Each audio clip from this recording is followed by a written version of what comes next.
Alright, I'm back over here and I'm using the same scene that we used from the last video. When I do a render, you can see what I get over here. Now what I want to talk about in this video is the Active Shade Renderer inside of 3ds Max 2009.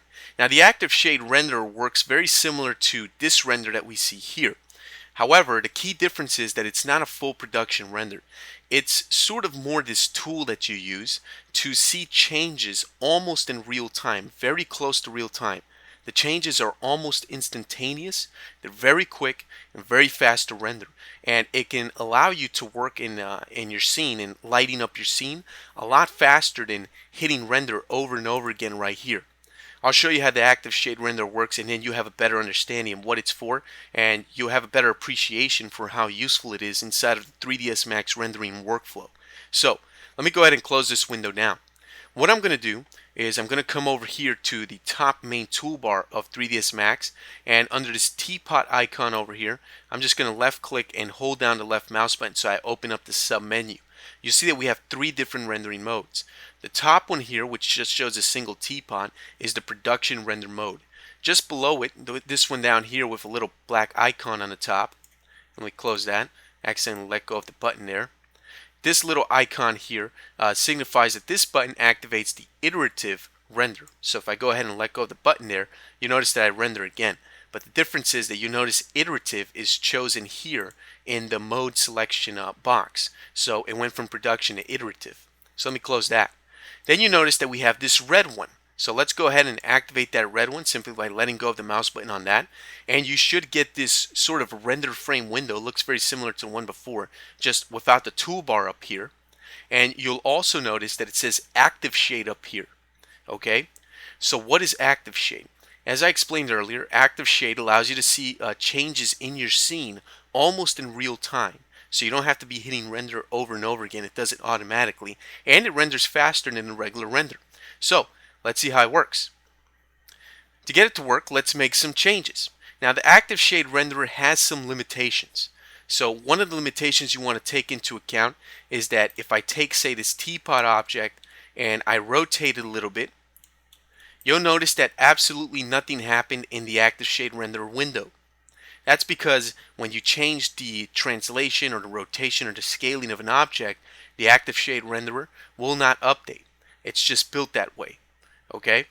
But, however, if we take this light, this photometric light that I have in here, and I make a change to it, say for example, if I go down to the general parameters, or let's go instead to the intensity, color, and attenuation parameter rollout down here. Now let's start to make some changes. Let's make some changes to the color of the light. So I'll switch from D65 or 6500 here in the in the temperature, and I'll switch it down to say 4500. You'll notice that the color changed here and it updated in the viewport. And if you were paying close attention, you would have noticed that the color actually updated and changed in the Active Shade Renderer without us having to tell 3ds Max to update. It did it automatically. In case you missed it, let's do a more dramatic effect. I'll change the color temperature from 4500 to 200, and as soon as I hit enter, you'll notice it updated in the Active Shade Renderer. So it didn't happen in real time, but it only took about a second for it to update. So you can see how useful this Active Shade Renderer can be. Instead of having to hit render over and over again, I can use the Active Shade Renderer. And every time I make a change to, say, lighting or colors or materials in the scene, they'll update in the Active Shade Renderer. So it's a pretty useful tool. So let's change the intensity here of the lumens. Let's change it from 4000 to, say, 2500. And you'll notice that the intensity changes here inside of the Active Shade Renderer. So you can see how the Active Shade Renderer can be extremely useful for seeing quick and fast, almost real-time updates and changes to your scene whenever you're making changes to lights and things like that. Now again, the Active Shade Renderer only works when you make changes to things like light intensities and colors, as well as the position of light. So I can actually move the light down here, and you'll notice that it updates in the Active Shade Renderer. I can move it back up here and it'll update again in the Active Shade Renderer. Now again, the movement and rotation and things of lights only works with lights. If I try to move or rotate an actual object in the scene that's not a light, it won't actually update. However, if I right click on top of the Active Shade Renderer, I get a special quad menu just for the Active Shade Renderer. And here what I can do is I can update the renderer manually. I can force it to update, okay? Or I can initialize it. So what's the difference between update and initialize? Update only updates certain changes to the scene, say color changes from the light, the intensity changes from the light, or the position of the light, or changes to the materials and colors of objects. If I want to update the change of, say, the position of an object, so if I take this teapot here and move it over here and go up here and change its color from this cyan to, say, let's change it to this gray, this medium gray, you notice that the Active Shade Renderer did not update. But if I go ahead and I move this object, say over here, and I scale it up, let's scale it up uniformly like this, you notice it didn't update in the Active Shade Renderer. Okay, but if I go ahead and I right click and I hit initialize, it'll re-render the Active Shade Renderer. So you'll end up getting a reinitialization, so to speak, of the scene. So now any changes you made to the scene, whether it was the position of an object, the size of an object, the color of an object, or anything like that, it'll update in the Active Shade Renderer. So the Active Shade Renderer has its benefits. So I recommend you strongly that you use the Active Shade Renderer when you're working on your scene and you're just trying to get your scene lighting done just right. Okay, let's close the Active Shade Renderer. I'm going to go ahead and down here I'm going to click on this button here, the Maximize Viewport Toggle button. The shortcut is hitting Alt and W on the keyboard. Okay, we can do something else with the Active Shade Renderer. We can go to this top viewport, for example, or this front viewport, or even this left viewport, or even the perspective viewport. In this case, I'm going to go to the top viewport. I'm going to right click here where it says the word top up here in the upper left of the viewport. Okay, and I'm going to switch to views. So I'm going to go here to views, and that'll open up this sub menu, and I'll switch from top view, which is check marked on over here, to active shade.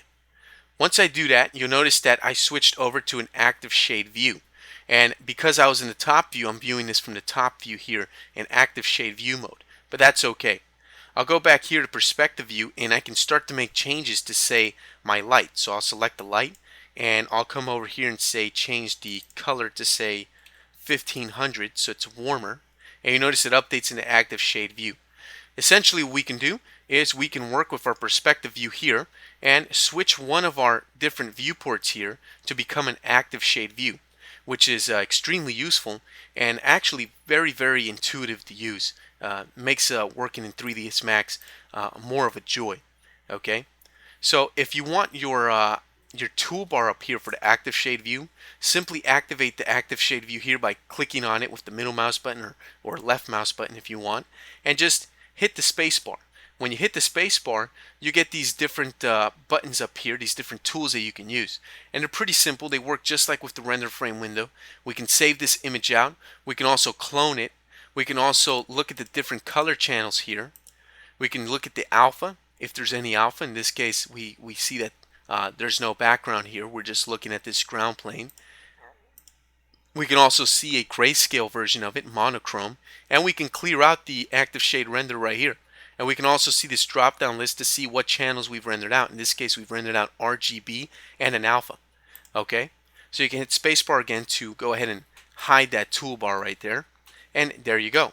Now, any changes we make to our scene over here will update in the Active Shade Renderer, making the Active Shade Render an extremely useful tool that I strongly recommend you take advantage of in 3ds Max 2009, just to make your work that much easier and that much funner to go ahead and set up your lighting.